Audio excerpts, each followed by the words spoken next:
దేవునామానికి మహిమ కలుగును గాక.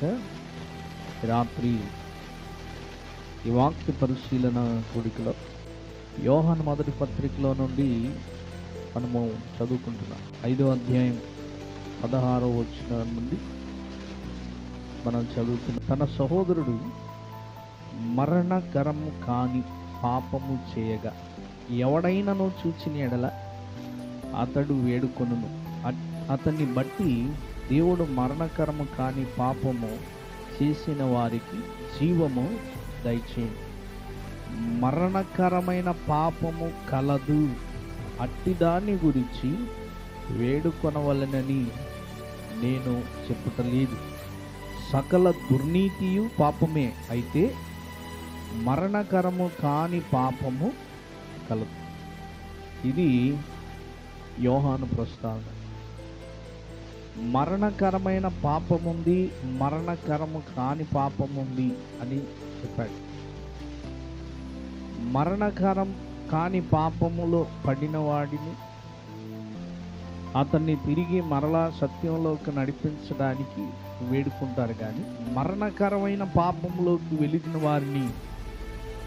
వారిని గూర్చి మీరు మొరపెట్టాలని నేను చెప్పడం లేదు అనే దాని గురించి చెప్పాడు. అది కష్టతరమైంది, అది కష్టతరం. మరణకరమైన పాపంలో పడిన మనిషి తిరిగి మారడం అనేది చాలా. ఇంకోటి ఏంటంటే, ఆ మరణకరమైన పాపంలో పడిన వాడికి శిక్ష ఖచ్చితంగా ఉంటుంది, ఖచ్చితంగా శిక్షింపబడాల్సింది. ఆ శిక్ష తప్పించడు దేవుడు. శిక్షను ఇది ఈ వాక్యం యొక్క ప్రస్తావన. మరణకరము కాని పాపము చేయగా ఎవడైనా చూసినట్ల తన సహోదరుడు మరణకరము కాని పాపం, మరణకరము కాని పాపం అది చూసినప్పుడు ఏమిటి మరణకరము కాని పాపం అంటే, ఉదాహరణకి ఒక విషయాన్ని మనం ప్రస్తావన చేస్తే కోపము అనే దాన్ని తీసుకున్నాం. ఏంటది? కోపం. అయితే కోపపడుడి కానీ అన్నది పాపము చేయవద్దు అని చెప్పినట్లుగా మనము చూడవచ్చు. అయితే మరణకరమైన పాపం ఏమిటి అనేదే ఈరోజు మనం తెలుసుకోవాల్సింది. ఏమిటి మరణకరమైన పాపం? మరణకరమైన పాపంలో మనిషి పడితే ఏమవుతాడు అనే దాన్ని ఈరోజు మనం కొంత చూద్దాం. ఆయన ఆదిలోనే, ప్రారంభంలోనే కొన్ని విషయాలను జ్ఞాపకం చేశాడు. ఆయన ఆజ్ఞలు ఇస్తాడు. ఎన్ని ఆజ్ఞలు ఇచ్చాడు? 10 ఆజ్ఞలు. మొదటి ఆజ్ఞ ఏమిటి?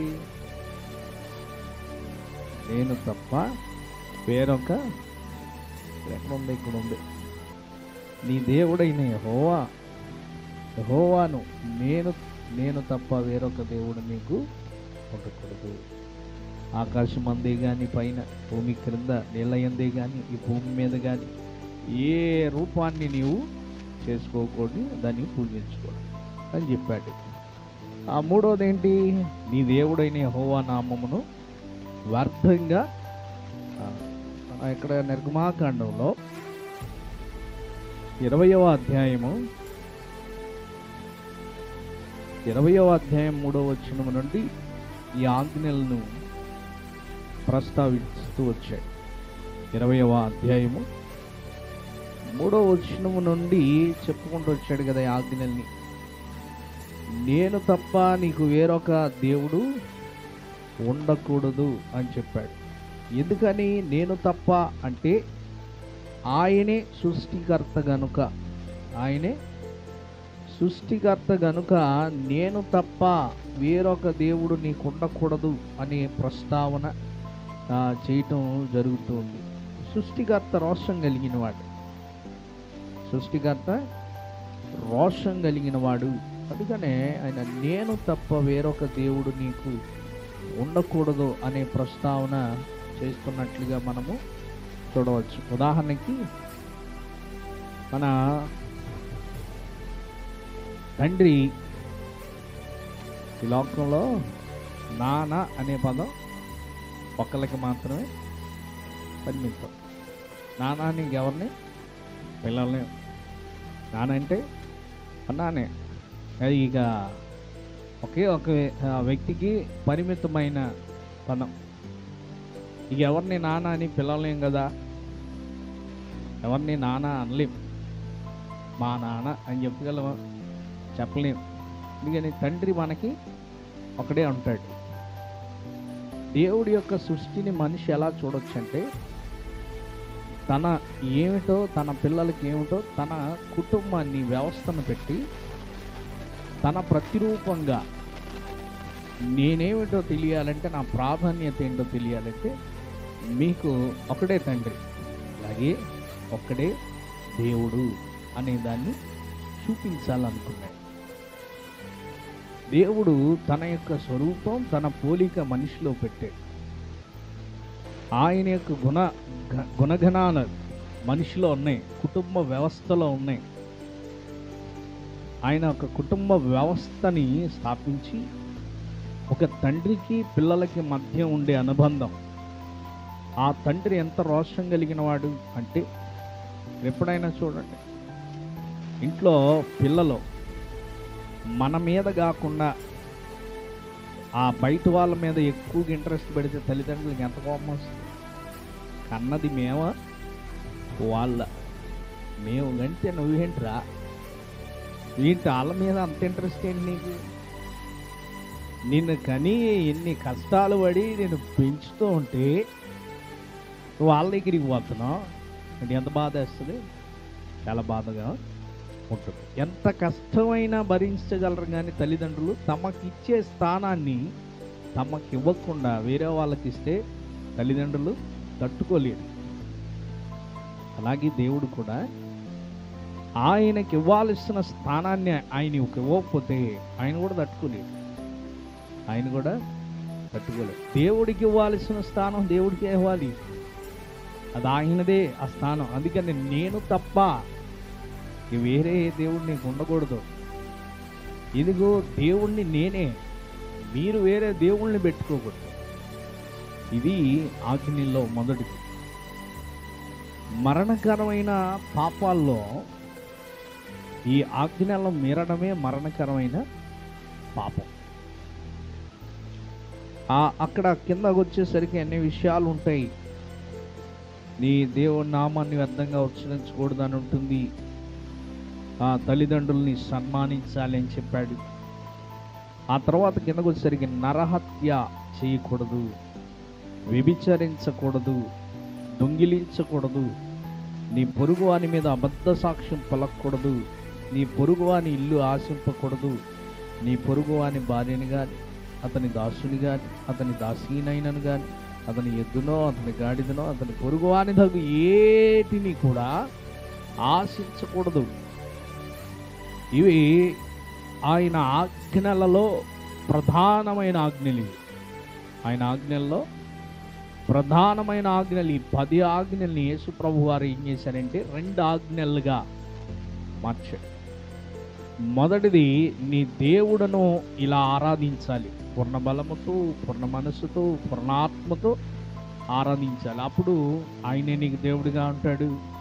వేరేదేది నువ్వు పెట్టుకోవు, వ్యర్థంగా ఉచ్చరింపవు. ఇది దేవుని యొక్క నామం. ఆ తర్వాత నిన్ను వల్లే నీ పొరుగు వారిని, అది ఎక్కడి నుండి అంటే నీ తల్లిని తండ్రిని సన్మానించుమనే దగ్గర నుండి నీ పొరుగువాని దగ్గు దేనిని ఆశించవద్దు అనేదాకా ఈ నిన్ను వలె నీ పొరుగువారిని ప్రేమించాలి అనే ఆజ్ఞ అందులో వర్తిస్తుంది అన్నమాట. ఇవి ఎప్పుడైతే మనిషి దేవుణ్ణి ఎరిగి వాక్యానుసారంగా నడుచుకుంటూ బాప్తిస్మ అనుభవంలోకి వచ్చి క్రీస్తుని తెలుసుకొని లోకంలో పడిపోతే ఆ మనిషి యొక్క జీవితంలో ఎదురయ్యే పర్యావసనం అది మరణకరమైన పాపములుగా పరిగణించబడతాయి. ఇవే పాపంలో పడిపోతాయి మరలా మనిషి. మరణకరమైన పాపములు ఇవి. క్రీస్తుని తెలుసుకొని, అందుకనే పేతురు పత్రికలో రాస్తూ చెప్పాడు, పేతురు పత్రిక రెండవ అధ్యాయంలో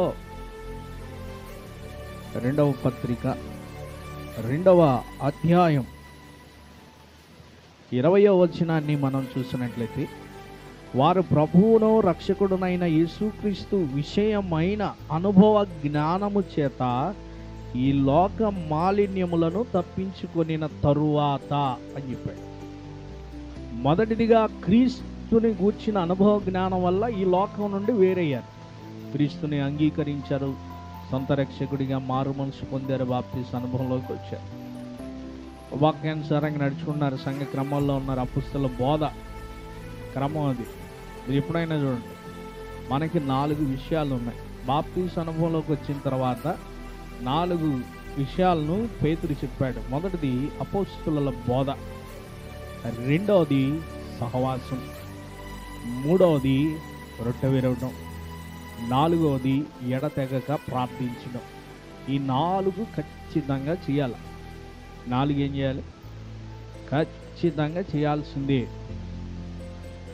ఇది మన ఆత్మీయతలో ఎదగడానికి మూల స్తంభాలు అన్నమాట.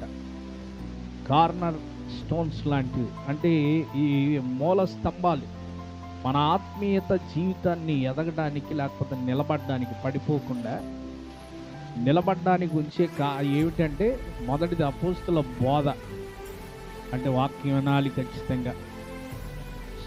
రెండవది సహవాసం, అంటే వాక్యం ఎక్కడైనా వినొచ్చు అని అనుకుంటారేమోనని సహవాసం ఖచ్చితంగా ఉండాలి, అంటే సంఘము ఖచ్చితంగా ఉండాలి, సంఘ క్రమం ఉండాలి. మూడవది రొట్టె విరుచుట అన్నాడు. ఖచ్చితంగా ప్రభు అప్పగించిన నియమాన్ని, ఆ క్రమాన్ని ఖచ్చితంగా మనం పాటించాలి. నాలుగవది ఎడతెగక ప్రార్థించే అనుభవం కలిగి ఉండాలి. ఈ 4 మన ఆత్మీయ జీవితాన్ని నిలబెట్టే పిల్లర్స్ అన్నమాట. ఇవి లేకుండా మనిషి నిలబడలేడు. ఇక్కడ పేతురు ఏమన్నాడు? వీరు ఈ అనుభవాలు కలిగి ఉన్నారు, వీళ్ళు మారారు, రక్షణలోకి వచ్చారు.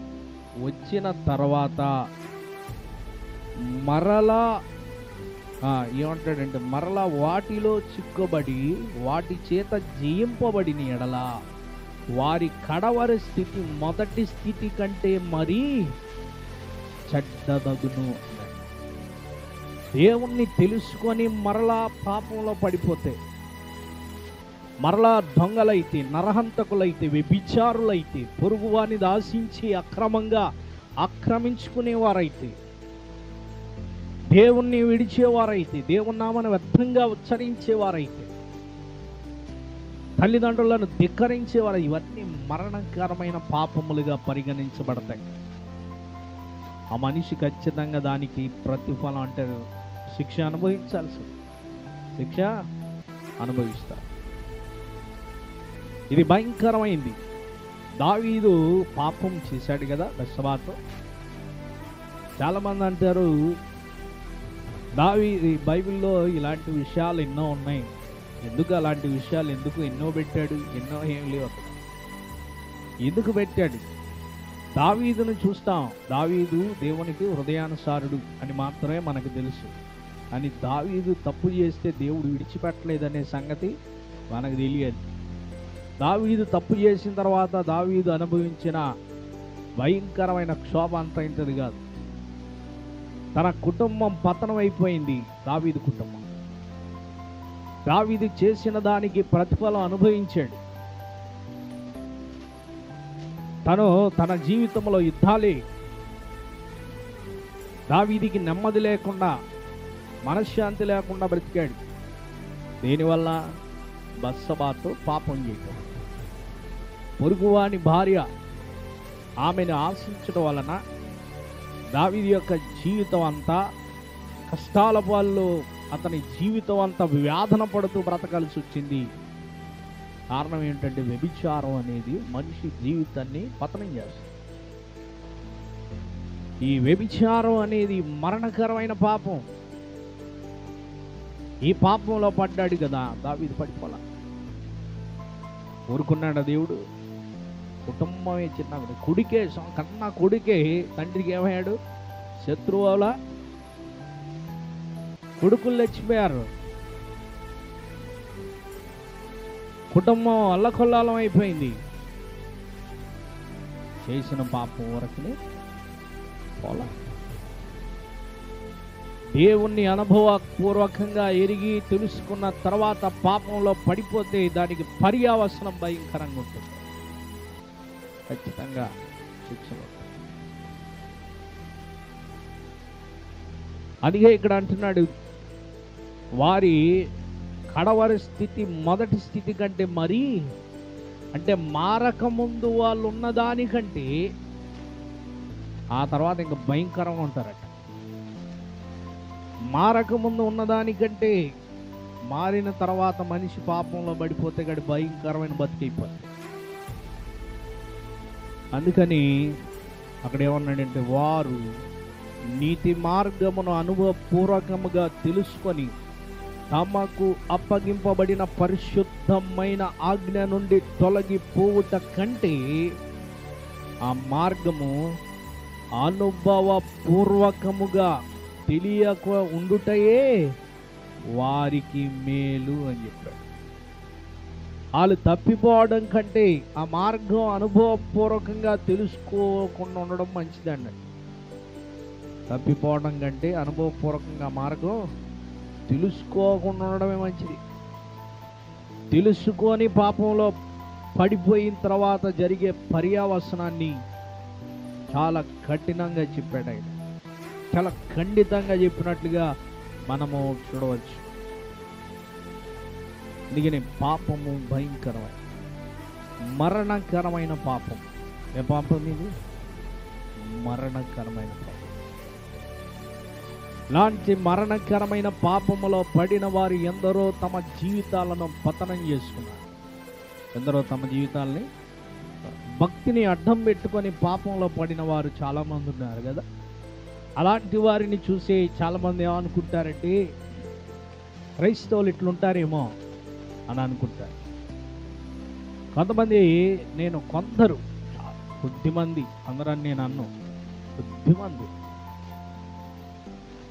దేవుణ్ణి కలిగి చర్చికి వెళ్తూ చక్కగా దేవుని యొక్క సన్నిధిలో బాప్తీసు అనుభవంలో ఉండి కొంతమంది చర్చిల్లో సంఘ పెద్దలుగా వ్యవహరిస్తున్న వాళ్ళు కూడా ఇప్పుడు తాగే వాళ్ళు ఉన్నారు.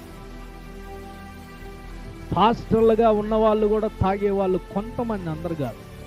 పాస్టర్లో కొంతమంది తాగేవాళ్ళు.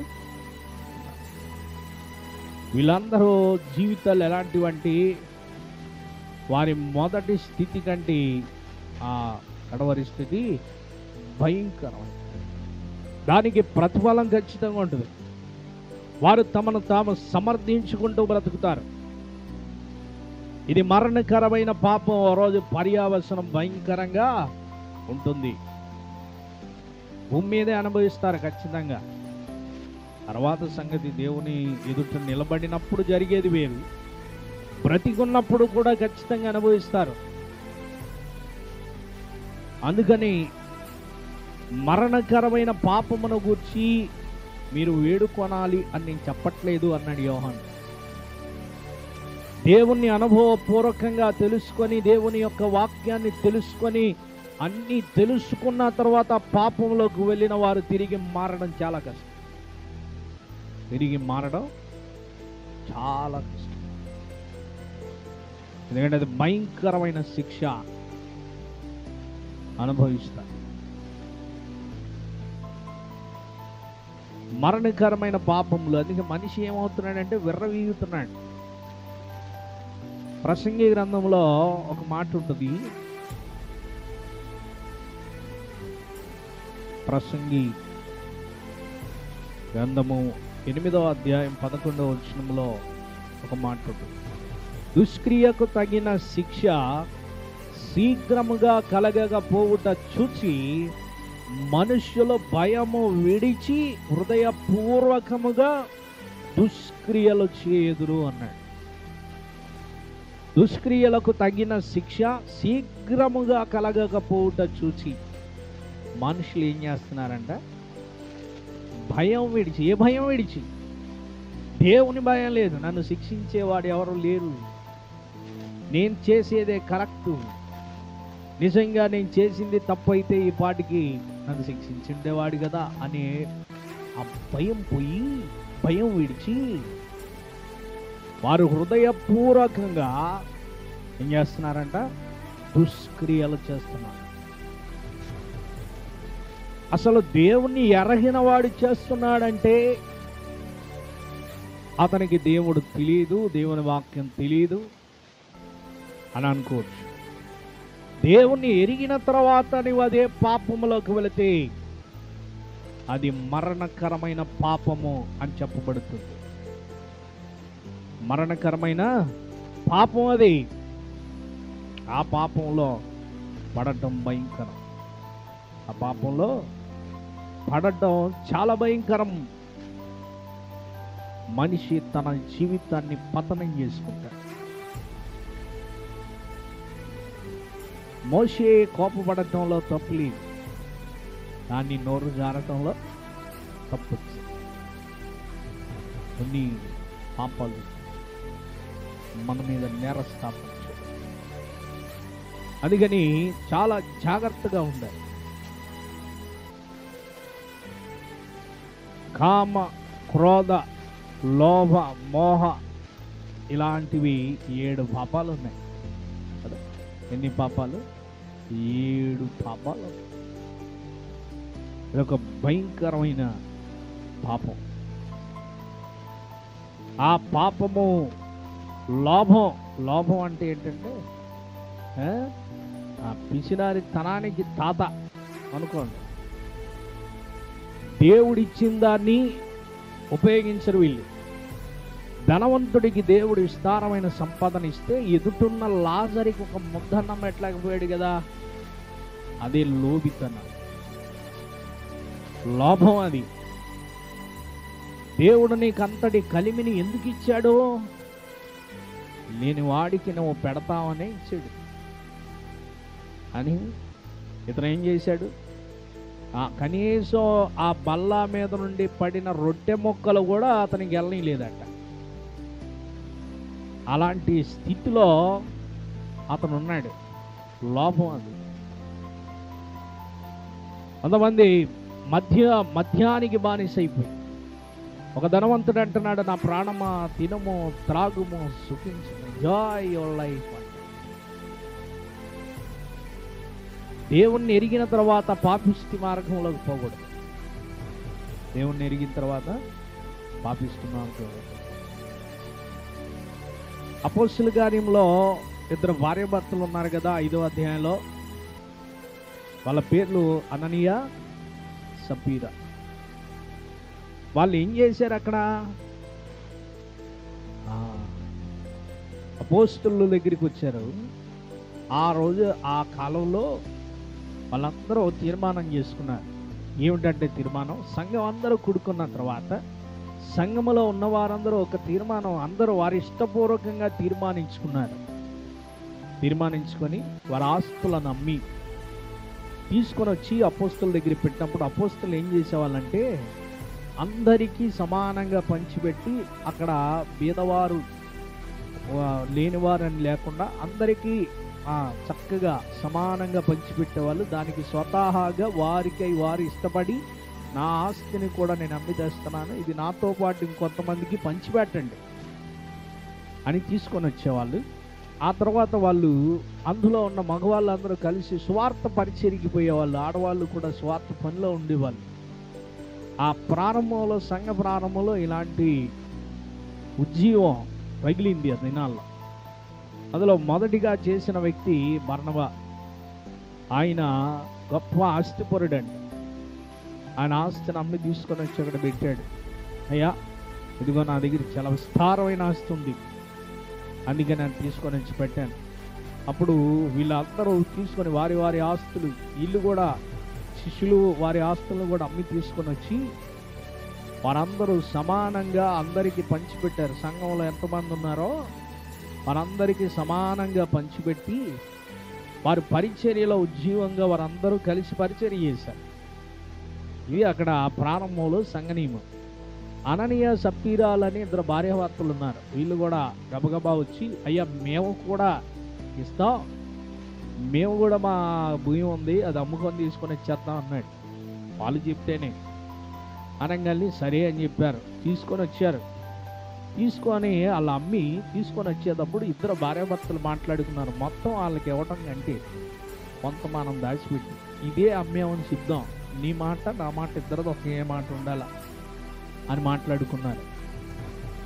మొదటిగా భర్త వెళ్ళాడు, అననీయ. భర్త వెళ్ళి అపోస్తలుల దగ్గరికి వెళ్ళి పేతురుతో అన్నాడు, అయ్యా ఇదిగోండి. పేతురు అన్నాడు, ఇదేనా అమ్మింది అన్నాడు. అవునయ్యా, ఇంటికే నీవు అబద్ధం చెప్తున్నావు. నీవు అమ్మింది నీ సొమ్మే కదా, నీ సొమ్ము అయినప్పుడు నువ్వు నాకు అబద్ధం చెప్పాల్సిన అవసరం ఏంటి? అది నీ సొమ్ము, అది నీదే. నువ్వు అమ్మింది ఎవరిది? నీదే కదా, నువ్వెందుకు అబద్ధం చెప్తున్నావు? లేదయ్యా, నేను అబద్ధం చెప్పట్లేదు, అంతే అమ్మాను అన్నాడు. అనగానే అక్కడికక్కడ కుప్పగూలి చచ్చిపోయాడు అననీయ. దేనివల్ల? అబద్ధం ఆడటం వల్ల. ఏం చేశాడు? అబద్ధం ఆడాడు, మోసం చేయాలనుకున్నాడు, 2 పాపాలు చేశాడు.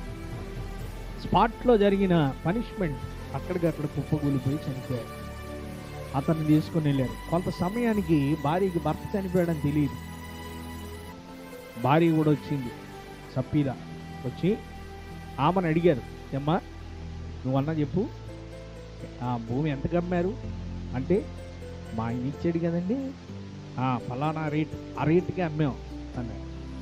ఎందుకమ్మా ఇద్దరు కూడబలుక్కున్నారా? లేదండి, ఆ రేటుకే అమ్మాం అనగానే ఆమె కూడా అక్కడే కుప్పగూలి. మరణకరమైన పాపము ఎందుకు పరిగణించబడి?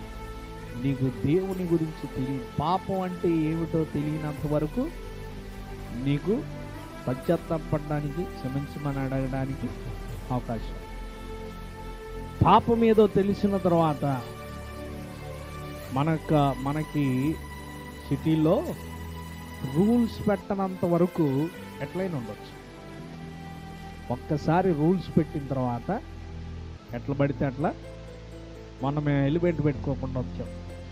ఇక్కడే మనపేటలో, కొత్తపేటలో స్టేషన్ దగ్గర పోలీసు వాళ్ళందరూ ఉండి కేసులు రాస్తున్నారు, హెల్మెట్ పెట్టుకున్నాను. యాక్చువల్గా ఏమనుకుంటాం, సిటీలో రాస్తారు అనుకుంటాం బయటికి వెళ్ళేటప్పుడు, కానీ లోపల కూడా రాస్తారని ఎవరైనా అనుకుంటారా? అనుకోరు. ఆల్రెడీ ఓ రోజు రాశారు, ఓ రోజు 500 రాశారు. అంతకుముందు అలాగే హెల్మెటే తేలేదు మేము. ఆ రోజు హడావుడిగా ప్రీ టైం అయిపోయింది, షార్ట్ కట్టే కదా, ఇలా వచ్చేసేస్తుంటే కరెక్ట్గా స్టేషన్ దగ్గర మేమేమో బిజీగా మాట్లాడుకుంటూ కరెక్ట్గా వాళ్ళు ఏమో దగ్గరికి వచ్చిన తర్వాత కనపడ్డారు వాళ్ళు. సర్లే మేము ఎప్పుడు పోలీసులను చూసి కంగారు పడిపోయి అటు ఇటు తిప్పనం, వెళ్ళిపోతాం. అయితే ఆ రోజు ఆపారు, హెల్మెట్ ఇది అని అడిగారు. హెల్మెట్ తేలేదండి, కొంచెం ఇక్కడేనండి ఆ దగ్గరే, అందుకనే మర్చిపోయాం, హడావుడిగా వచ్చాం అంటే కొంచెంసేపు మాట్లాడి, ఇంత తెలిసిన వాళ్ళు చూస్తే చదువుకున్న వాళ్ళు లాగున్నారు, మీరేంటండి కనీసం మీరు హెల్మెట్ కూడా తెచ్చుకోకపోతే ఎలాగా, మీరు ఏం చెప్తారు నలుగురికి, హెల్మెట్ పెట్టుకోవాలి కదా అని. మొన్న కూడా హెల్మెట్ తీసుకున్నా, బండికి తగిలిచ్చా హెల్మెట్. ఎప్పుడు నేను ఖచ్చితంగా హెల్మెట్ పెట్టుకునే నేను పెట్టుకోకుండా హెల్మెట్ బండికి తగిలించుకొని వస్తున్నాను అన్నమాట. అప్పుడు కూడా మాట్లాడుకుంటూ వస్తున్నాం, మన సండేనే మాట్లాడుకుంటూ వస్తున్నాం. టక్ మన ఆపంగాల్ని వాళ్ళు అడిగారు, ఇది హెల్మెట్ పెట్టుకొని తలక పెట్టుకోలేదు, బండికి పెట్టారండి, పక్కన ఆపండి బండి. సార్ మీరు మాటల్లో పడిపోయి వచ్చేసామండి అనేసి అన్నాను. ఆయన సిఏ గారు అంటున్నారు, సిఏ గారే అనుకుంటా, ఆయన అన్నాడు, అదేంటి సార్ హెల్మెట్ బండికి పెట్టుకోవాలా తలకు పెట్టుకోవాలా, మీకు కూడా చెప్పాలా మేము, బండికి పెట్టుకోవడం ఏంటి, తలకు పెట్టుకోండి అని. ఏమిటది? రూల్. అది ఏమిటది? రూలు. నాకు రూల్ తెలిసిన తర్వాత నేను రూల్కి అగ్నిస్ట్గా ఉండకూడదు. మనిషికి పాపం ఏమిటో తెలిసిన తర్వాత మరలా నేను తెలివి చేశాను అనటానికి అవకాశం లేదు. మనకి ఇది 1 వే అని తెలిసిన తర్వాత అందులోకి వెళ్తే నాకు తెలియదండి 1 వే అని అన్నాం అనుకో, చదువుకున్నా అళ్ళు ఉన్నాయిగా, అది బోర్డు పెట్టాడు కదా చూసావా అంటాడు. ఆన్సర్ ఏమైనా ఇస్తావా? అందరూ ఎదురు వస్తున్నారా బళ్ళు? ఎవరు రావట్లేదు. మరి నువ్వు అక్కడ ఎందుకు వచ్చావు? కావాలని వచ్చావు. దేవుడి దృష్టిలో కూడా ఆయన చట్టం ఇలాగే ఉంటుంది. నీకు తెలియక ముందు దేవుని దగ్గరకు వచ్చి తెలియలేదు నాయన నన్ను క్షమించు అని అయితే ఆయన చేస్తాడు. తెలిసి కావాలని చేస్తే దానికి పర్యవసనం భయంకరం. కొన్నిసార్లు దాని రిజల్ట్ భయంకరంగా ఉంటుంది. ఆ ప్రతిఫలం అనుభవించాల్సి వస్తుందేమో. మరణకరమైన పాపం ఉంది. విచ్చలవిడిగా నా ఇష్టం వచ్చినట్లు నేను ఉంటాను అంటే కుదరదు. ఆ పాపానికి ప్రతిఫలం ఖచ్చితంగా అనుభవించాల్సిందే. ఎందుకు మనుషుల్లో భయం పోయింది? ఎందుకు పోయిందంటే ఆ దుష్క్రియలకు తగిన శిక్ష ఎమ్మటనే రావట్లా, వెంటనే రావట్లేదు అని మనుషుల్లో దేవుని భయం విడిచి హృదయపూర్వకంగా పాపం చేస్తున్నారు. అని దేవుడు ఒకవేళ ఇలాగే మమ్మల్ని మందలించి పంపించినట్లు కొన్నిసార్లు శిక్ష పడకుండా మందలింపుతో పంపిస్తారు. కొన్నిసార్లు ఖచ్చితంగా శిక్ష. ఇక ఎప్పుడైనా చూడండి, కొన్నిసార్లు ఏంటో అమ్మా బయటపడ్డా అనిపించేలా ఉంటాయి. కొన్నిసార్లు మందలించి కొన్నిసార్లు బయటకు వెళ్తారు. కొన్నిసార్లు చిన్న విషయాన్ని కూడా వదలరు. మరి దేవుడు ఎందుకు ఆలస్యం చేస్తున్నాడంటే దేవుడు మహాకృప. మళ్ళా దేవుడిని అడగకూడదు, ప్రభా ఎందుకు ఆలస్యం చేస్తున్నావు అని అడగకూడదు. నాయనా నీ కృప వల్ల నేను బతికిపోయాను అని అనుకోవాలి. అంతేగాని దేవుడు నన్ను ఏం అంటలేదులే, నాకేం శిక్ష రావట్లేదులే, నాకు నచ్చినట్లు నేను ఉంటానులే అని అంటే కుదరదు కదా. అని అంటే కుదరదు. అదే యోహాను చెప్పాడు కదా, ఆజ్ఞ అతిక్రమమే పాపం. ఇది ఆజ్ఞ అని నీకు తెలిసిన తర్వాత దాన్ని అతిక్రమిస్తే దాన్ని నువ్వు ఏమైనట్టు? పాపంలో పడినట్టే కదా. ఆజ్ఞను అతిక్రమించడం పాపం. దేవుడు ఏది వద్దంటాడో అది చేయడం పాపం. వ్యభిచారమును గురించి దేవుడు భయంకరమైన విషయాలు బైబిల్లో ప్రస్తావించాడు. కొరింథీ మొదటి పత్రిక 6వ అధ్యాయము 18వ వచనములో నుండి చెప్పాడు. 6వ అధ్యాయం 18వ వచనములో నుండి, జారత్వమునకు దూరముగా పారిపోవుడి. మనుష్యుడు చేయు ప్రతి పాపమును దేహమునకు వెలుపల ఉన్నది గాని జారత్వం చేయువాడు తన సొంత శరీరమునకు హానికరముగా పాపం చేయుచున్నాడు. మీ దేహము దేవుని వలన మీకు అనుగ్రహింపబడి మీలోనున్న పరిశుద్ధాత్మకు ఆలయమై ఉన్నదని మీరు ఎరుగరా? మీరు మీ సొత్తు కారు, విలువ పెట్టి కొనబడిన వారు గనుక మీ దేహముతో దేవుణ్ణి మహిమపరచుడి అని చెప్పాడు. కింద అంటాడు, జారత్వములు జరగకుండా ఉండాలంటే ప్రతివానికి సొంత భార్య ఉండాలి, లేకపోతే సొంత భర్త ఉండాలి. జారత్వం చేయకుండా. పాపమున గురించి ప్రస్తావన ఇది భయంకరంగా ప్రస్తావన. ఎందుకంటే శరీరము, ఈ దేహము దేవుని ఆలయం కాబట్టి దేహాన్ని ఏం చేయకూడదట? మలినం చేసుకోవాలి.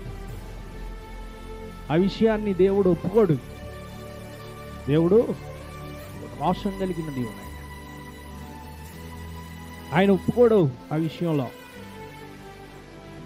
అది భయంకరమైన విషయం. దేవుడు సంసోన్ని ఎందుకు దెలీలా దగ్గర నుండి కాపాడాడు? అతను అన్నీ తెలిసి వెళ్ళాడు. అన్నీ తెలిసి దేవుడు చూస్తూ ఉన్నాడు. ఒకవేళ అతనికి తెలియకుండా వెళ్ళుంటే దేవుడు హెచ్చరించుండేవాడేమో, నీవు అక్కడ ఉండకూడదు అని చెప్తుండేవాడు. ఎవరి దగ్గర ఉండకూడదు ముందే చెప్పాడు కదా. ఫిలిష్తీయులతో నువ్వు సాంగత్యం చేయకూడదు అని చెప్తే వాళ్ళతోనే పోయాడు కదా. ఏదైతే వద్దని చెప్పాడో ముందే చెప్పేశాడు ఆయన. సంసోనికి ఏమేం చేయకూడదు అన్నీ చెప్పాడు. ఇతను పోయి అక్కడే ఉన్నాడు కదా. దానివల్ల దేవుడు అతన్ని హెచ్చరించలేక వదిలేశాడు. అతనికై అతనే తెలుసుకొని రావడం ఎంత కష్టమైందో చూసారా? ఇదే పేతురు చెప్పింది. ఒకడు అనుభవపూర్వకంగా క్రీస్తుని ఎరిగి వాడు మరలా మునపటి స్థితిలోకి పడితే వాడు బయటికి రావడం చాలా కష్టం అంట. ఎందుకని? ఇక వాడికి హెచ్చరికలు ఏమో వినపడవు, దేవుడి స్వరం వినపడదు, ఇక వాడికి ఏం చెప్పడు దేవుడు. అందుకని వారు తమను తాము ఏం చేస్తూ ఉంటారని సమర్థించుకుంటారు. ఈ మధ్యకాలం బాగా డబ్బు ఎక్కువైపోతుంది. కొంతమంది టైంపాస్ లేకపోతే ఏదో దేవుని పరిచర్యను అడ్డం పెట్టుకుని బతికే వాళ్ళు, కొందరు తప్పుడు అవరాలు చేసే వాళ్ళు ఉన్నారు, తప్పుడు పనులు చేసే వాళ్ళు ఉన్నారు. అల్లేగా దొరుకుతున్నారు. పద్దాక ఆడబడితే ఆడ దొరికేది అల్లే, ఎక్కడ పడితే అక్కడ అల్లే దొరికేది. నలుగురిలో ఎందుకు వాళ్ళు అలా దొరికిన తర్వాత నవ్వులు పాలు అవడానికి గల కారణాలేమిటి? హేళన పాలు అవడానికి గల కారణం ఏమిటి? హేళన పాలు అవ్వకముందే ఎందుకు తెలియలా అంటే, నీకు దేవుడు చెప్పాల్సినవన్నీ చెప్పిన తర్వాత నువ్వు మళ్ళీ అందులో పోతే నీకై నువ్వు వస్తావేమో చూస్తాడు, లేకపోతే నిన్ను వదిలేస్తాడు. అంతే దర్శనం.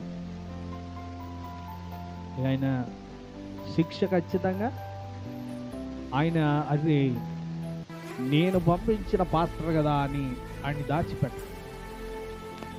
నేను పంపించిన పాస్టర్ బాగా ప్రార్థన చేసే ప్రార్థనాపరురాలు, బాగా పాటలు పాడేవాళ్ళు, బాగా వాక్యం చదివేవాళ్ళు, వీళ్ళ వాళ్ళు ఎంతమంది మారారని వాళ్ళని ఏమి దేవుడు దాచిపెట్ట.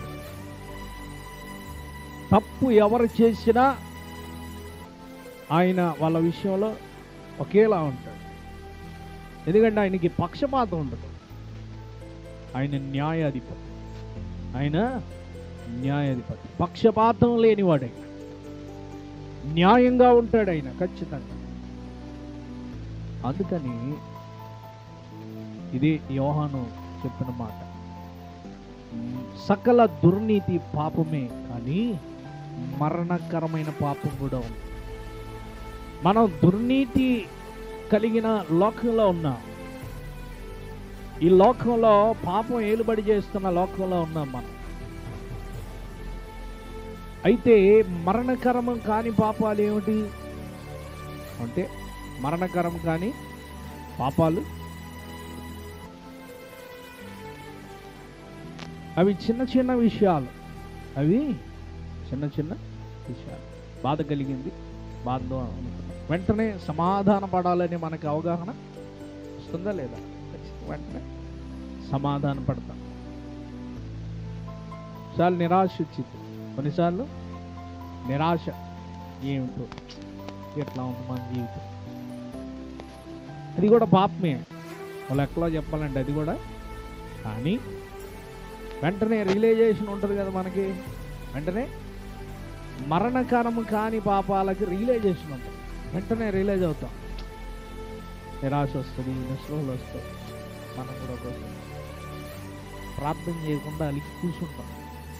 ఒకసారి ఇది కూడా పాపమే.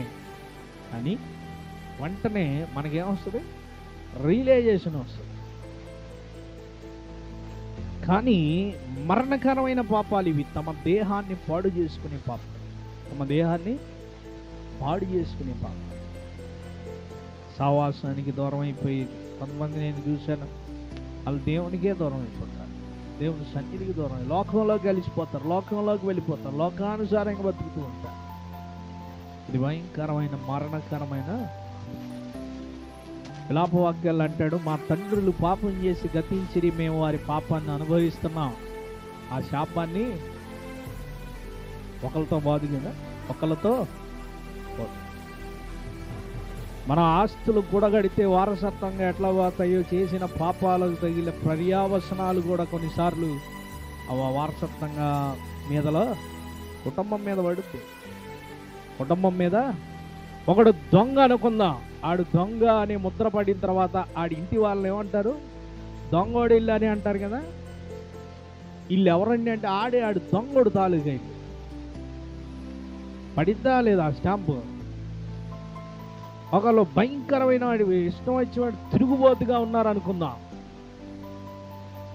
అప్పుడు అతనికి సంబంధించిన లేకపోతే ఆ వ్యక్తికి సంబంధించిన వాళ్ళని చూస్తే ఏమంటారు? కాలతాలు సరే తిరిగిపోతున్నాడు. ఆ స్టాంపు మొత్తం ఫ్యామిలీకే పడిపోతుంది.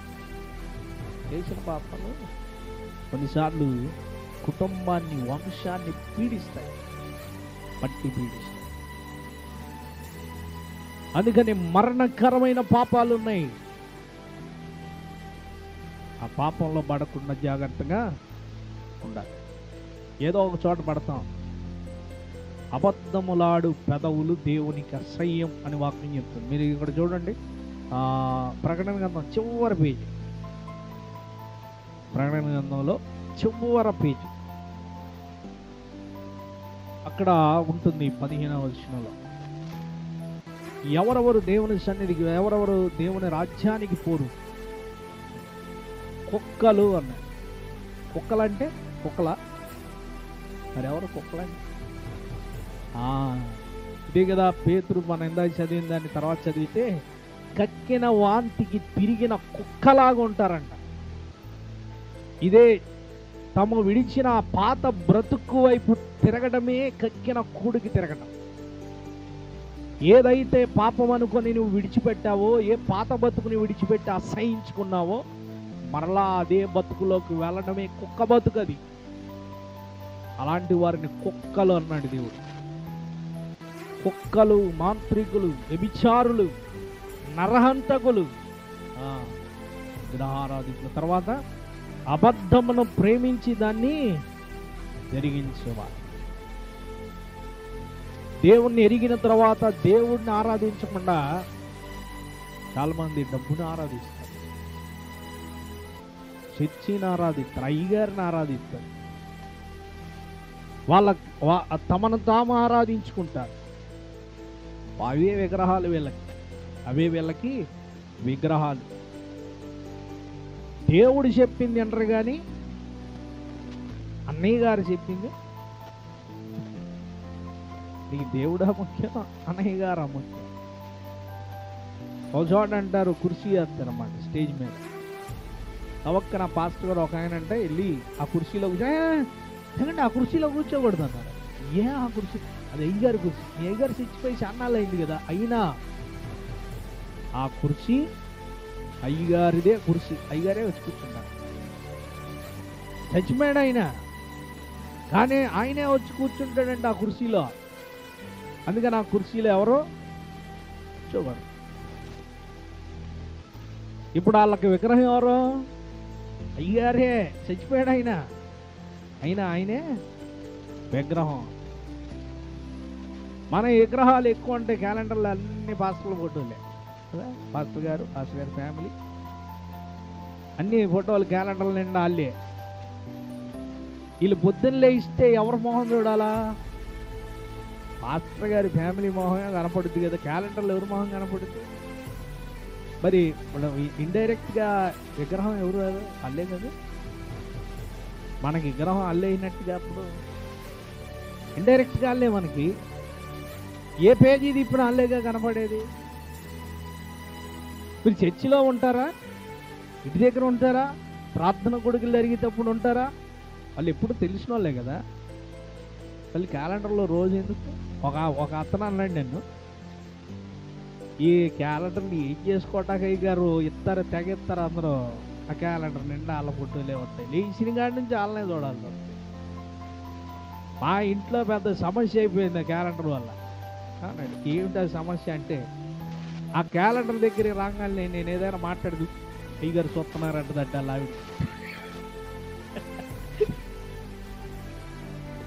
ఇదేంటే సరదాగా కూడా మాట్లాడుకోకూడదా? అయ్యగారు చూస్తున్నారు ఏంటంటే మా బెడ్రూమ్లో పెట్టి ఆ క్యాలెండరు అసలు మాకు తలకాయ నొప్పండి దీంతో. అందుకని ఆ క్యాలెండర్ తీసాడు, ఆయన పెట్టదే తల్లి అని చెప్తున్నారు. ఎట్లేదంటే అయ్యగారు చూస్తారు, ఎంతో విచిత్రం కదా. అంటే ఇప్పుడు విగ్రహం ఎవరయ్యారు?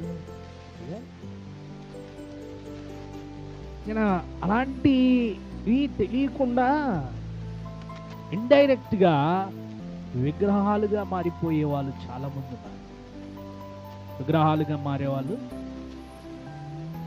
దేవుని వాక్యములో ఉన్నదాన్ని ప్రస్తావించడం కంటే మనుషులు చెప్పిన నీతి సూక్తులు ఎక్కువ మనుషులకి. నేను చాలా మంది వాట్సాప్లు చూస్తా, చాలా మంది వాళ్ళు సొంత కొటేషన్లు పెట్టి వాళ్ళ ఫోటో ఎట్టి కొటేషన్. నీ కొటేషన్ ఎవరికి కావాలి అసలు? నీ కొటేషన్ వల్ల ఎవడైనా మారుతాడా? ఎవరు మారుతాడు? మనిషి నీతి దేవుని దృష్టిలో మురికి గుడ్డతో సమానం. దేవుని వాక్యం కదా మనిషికి వెళ్ళాల్సింది. ఆ వాక్యము ఆ ఫోటో. నేను ప్రారంభంలో నేను కూడా ఫోటో పెట్టుకున్నాను. తర్వాత దేవుని వాక్యం చదివే కొంది మనం డైలీ పెట్టే వాక్యాలను ఫోటో పెట్టకూడదు. స్టార్టింగ్లో కొద్ది రోజులే, ఎక్కువ రోజులు పెట్టలా. స్టార్టింగ్ డేస్లో నేను వాక్యం తయారు చేసి పెట్టేవాడిని. అప్పుడు నా ఫోటో పెట్టాను. ఆ తర్వాత అనిపించింది, ఇప్పుడు నా ఫోటో ఎందుకు చూడాలి జనం అని అనుకున్నాను. అంటే ఈ వాక్యం నాది కాదు కదా. వాక్యం దేవుడిది. అది దేవుని వాక్యం అని అందరికీ తెలుసు. ఇందులో నాలాంటి పెట్టినోడి సంగతి అవసరమా ఎదుటోడికి? మరి నేనెందుకు మధ్యలో తోక అనుకొని తీసేశాను. దేవుడు మాత్రమే ఘనపరచబడాలి. దేవుడు మాత్రమే మహిమపరచబడాలి. మీటింగ్స్కి పెట్టుకోవడం వేరు. మీటింగ్స్కి పాంప్లెట్ వేస్తాం, పోస్టర్లు వేస్తాం, ఎందుకంటే ఎవరు వస్తున్నారని తెలుసుకుంటారు కాబట్టి. కానీ అదే క్రమం అయిపోకూడదు, ఆనవాయితీ అయిపోకూడదు, మనుషుల విగ్రహాలు అవ్వకూడదు. ఇలాంటివి ఎన్నో ఈ బైబిల్ గ్రంథాల్లో ప్రస్తావించబడ్డాయి. అలాంటి వారందరూ ఏమైపోతారంటే వెలుపల ఉంటారని వాక్యం చెప్పబడుతుంది. వెలుపల ఉంటారు. దేవునికి ఇవ్వవలసిన ప్రాధాన్యత దేవునికి ఇవ్వకుండా లోకంలో దేనికి ఇవ్వకూడదు.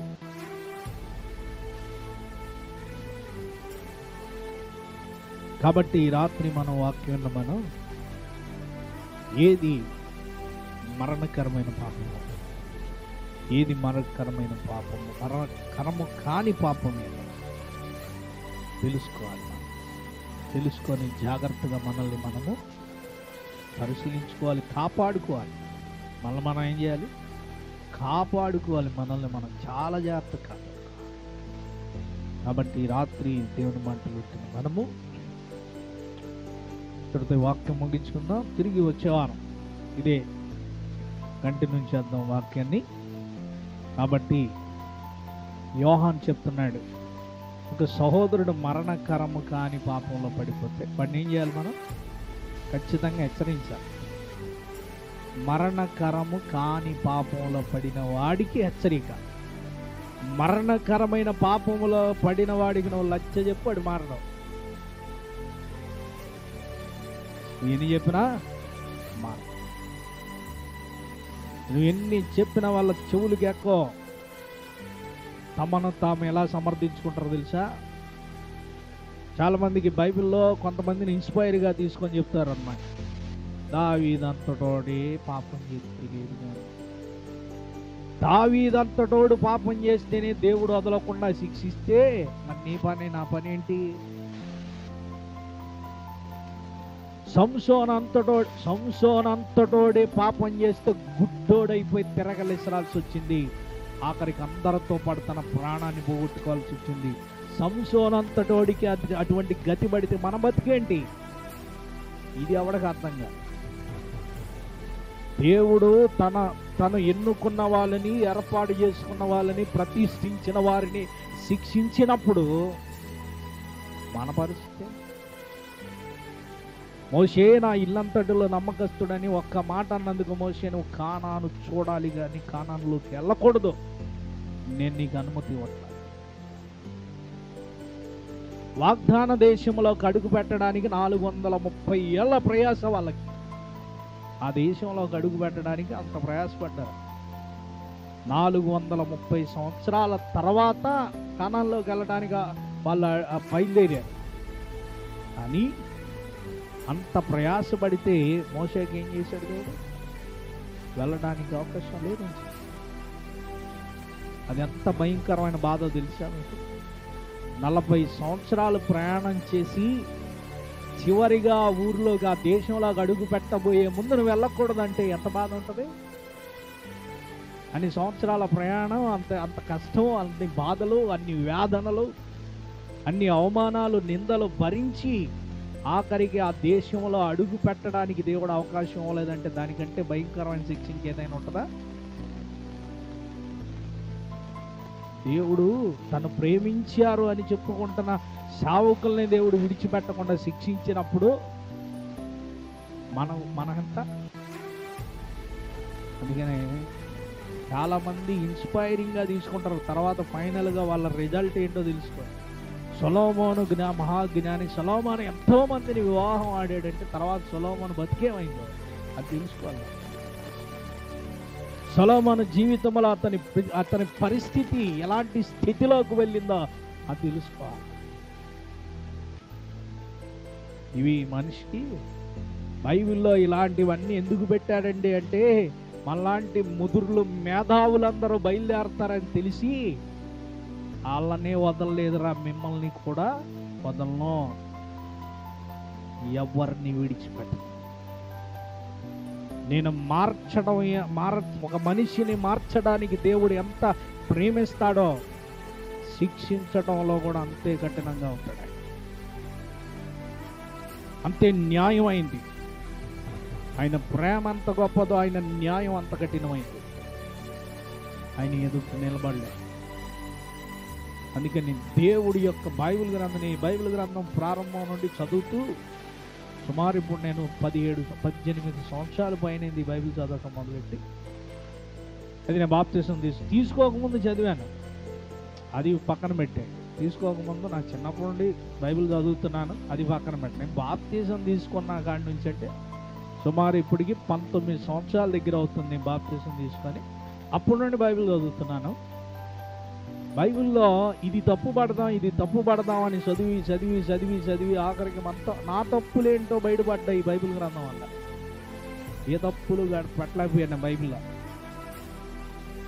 అరే, లోతు గురించి చదివినప్పుడు లోతు యొక్క జీవితాన్ని నేను క్షుణ్ణంగా పరిశీలిస్తూ వచ్చినప్పుడు లోతు తన సొంతముగా నిర్ణయం తీసుకున్నాడు. దేవుని చిత్తాన్ని దాటిపోయినా దేవుడు లోతును కాపాడాడు. అయితే లోతు తన ఇష్ట ప్రకారం నడుచుకోవడం వల్ల లోతు జీవితం పతనమైంది. మీ ఇష్టం వచ్చినట్లు నడుచుకుంటే మీ బతుకులు కూడా పతనం అయిపోతారా అని చెప్పడానికి లోతు జీవితాన్ని ఒక ఉదాహరణగా పెట్టాడని గ్రహింపు తర్వాత వచ్చిందిరా. అది తెలుసుకున్నాను.